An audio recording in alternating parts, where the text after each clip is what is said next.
Be warned, this video will contain spoilers. The final moments of MobLand Season 1 were surprisingly quiet, stripped of the explosive action that characterized so much of the finale.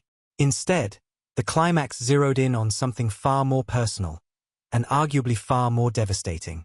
When Harry returned to the safe house to see Jan, what unfolded was not a reunion, but a raw, emotional breakdown that had been building all season. Jan, finally pushed to her breaking point, confronted Harry with the kind of fury that comes from being trapped in a nightmare she never signed up for.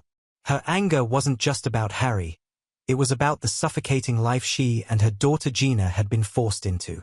What made the scene even more shocking was how real it felt. Jan didn't plan to hurt Harry. That's what makes the stabbing so jarring. It wasn't a big dramatic betrayal. It was an impulsive, emotionally charged moment where her inner turmoil spilled out in the most tragic way possible.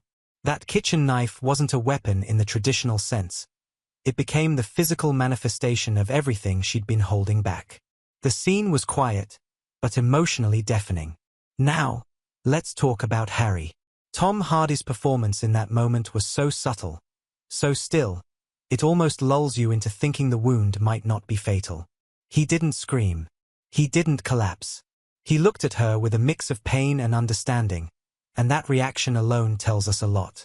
Harry knows Jan didn't mean to do it. He gets it. And that's what makes the ambiguity around his survival so frustrating and compelling. Because we're not told if he lives or dies. We're left hanging, and the uncertainty feels very intentional. There's a practical side to this ending too. Let's be real. Tom Hardy is a massive name. While he's clearly been a cornerstone of MobLand's first season, this cliffhanger offers the showrunners a convenient out.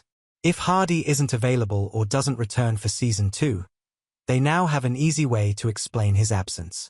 But it's not just a logistical decision. It also opens the door to deep character drama. Jan now has to live with what she's done.